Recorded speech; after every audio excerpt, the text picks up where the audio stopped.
जोहार साथियों, सांस्कृतिक बदलावों के ऐसे वीडियोस के लिए चैनल को सब्सक्राइब करें, लाइक, शेयर और कमेंट करें। हमारे परम आदरणीय आचार्य महेंद्र पटेल जी ने हैंड रेस किया है। मैहर से आप, और मुझे लगता है पूरे देश में, पूरे अपने मिशन में जो सबसे ज्यादा संस्कार करवाने वाले व्यक्ति हैं और आदरणीय आचार्य महेंद्र पटेल जी हैं। मुझे लगता है कि पूरे साल भर में कम से कम वो 500 संस्कार करवा देते होंगे। अगर छोटे बड़े सब गिन लें तो 400-500 संस्कार जरूर करवाते होंगे। तो आदरणीय महेंद्र पटेल जी, आपका स्वागत है। सर, आप सभी को मेरा सादर प्रणाम। मैं आचार्य प्रणाम आचार्य जी। मैं ये कह रहा था जी आचार्य जी, बताएं। मैं अभी वर्तमान में जो नीति का विरोध पूरे देश में चल रहा है, जी तो हमारे समाज में सब रेडी बांध चलाने वाले बहुत हैं। जी जी क्यों ना सब पृथ्वीराज चौहान बन जाए कि जी 4 बांस 24 अंगुल अष्ट प्रमाण, अथा ऊपर सुल्तान है अपने सूख चौहान। तो जी वर्तमान में लोहा गर्म है।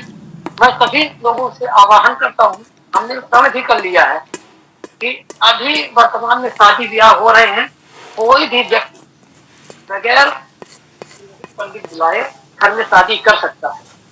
क्योंकि जी शादी विवाह पुराने रीत में 8 प्रकार के विवाह होते हैं जी और 8 विवाह मान्य है। जी 8 जी में से 4 अच्छे हैं। सर 5 मिनट लगे, कोई दिक्कत नहीं। जी हाँ, बोलिए बोलिए आचार्य जी, स्वागत है आपका, रखिए बात। तो सर इसमें मैं ये कह रहा था कि पहला विवाह तो ब्रह्म विवाह है। ब्रह्म विवाह का मतलब होता है कि माता पिता एक सुयोग्य वर ढूंढ करके अपनी कन्या का हाथ दे देते हैं, उसका परिवार खान पीन लड़का अच्छा हो। ये विवाह शायद प्राय हमारे खानदान में होता आया है। जी दूसरा विवाह होता है दैव विवाह। दैव विवाह क्या होता है, जिसका नाम दिया गया है कि जब हम कोई कार्यक्रम पूजा पाठ यज्ञ करवाते हैं, उस ब्राह्मण जो अच्छा ब्राह्मण सुंदर रहता है, कन्या को वो हो जाता है, उसको हम दान दे देते हैं। इसे पुरोहितों ने बहुत अच्छा कहा, लेकिन हम इसे गलत मानते हैं, हमारे हिसाब से अच्छा नहीं है। इसके बाद अर्थ विवाह है। अर्थ विवाह में वर के द्वारा कुछ साधन सामग्री दे करके, जैसे कोई गरीब परिवार है उसको वर पक्ष कुछ दे करके उसकी स्थिति लेवल ला करके उसकी लड़की से अपना शादी कर लेता है, ये भी अच्छा है। यदि कोई गरीब है, हमारे मतलब लेवल का नहीं है, तो उसको हम कुछ दे करके उसकी मदद करके और उसके कन्या से विवाह कर लेते हैं। मतलब हम खर्च सहन लेते, शादी खर्च हम सहन कर लेते, ये होता है अर्थ विवाह। ये भी बेस्ट विवाह है। इसके बाद प्रजापति विवाह है, जिसमें प्रजा पालन के लिए कन्या को हम दे देते हैं, आशीर्वाद वर कन्या को देते हैं। इसमें कोई कन्यादान नहीं होता, इसमें सिर्फ आशीर्वाद दोनों पक्ष देते हैं कि अपना जो है जीवन निर्वाह करो और प्रजा पालन करें, है, इसके लिए होता है। इसके बाद एक और अच्छा विवाह होता है असुर विवाह, तो बहुत ही गंदा होता है। इसमें कन्या को खरीदा जाता है।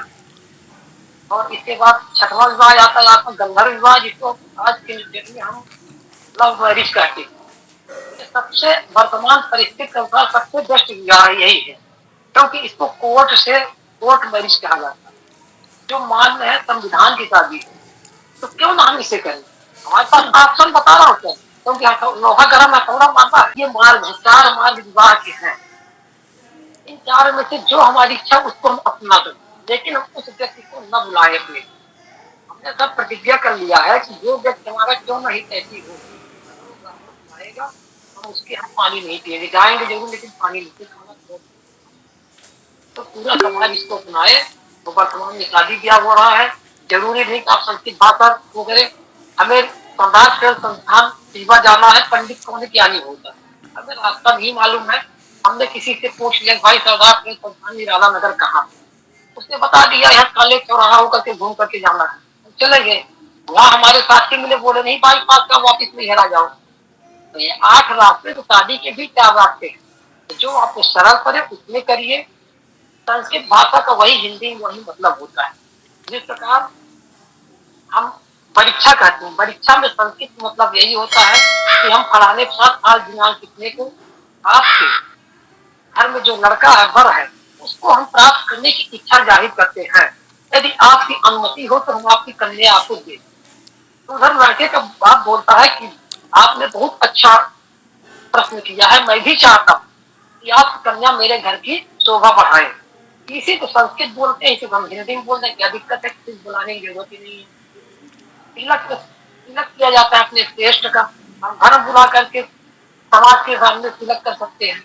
द्वार पूजा होता है, जब दरवाजे में बारात आती है तो हम बरकत पूजन करते हैं। जरूरत नहीं कि आप संस्कृत बोलिए, आप स्वयं माइक लेकर के बोलिए।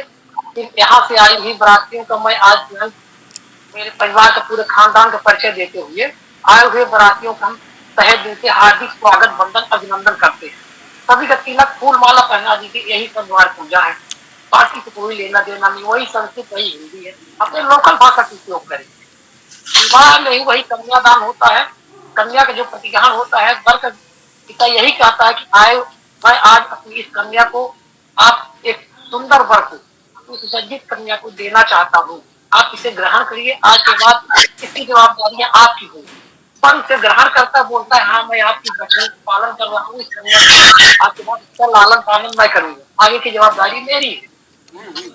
तो मैं चाहता हूँ जयमाला डाल करके वहां भी कर सकते हैं। आप पुरोहित समाज के पुरोहित में है उपलब्ध, आप स्वयं शादी कर, यही है मेरा कहने का मतलब है।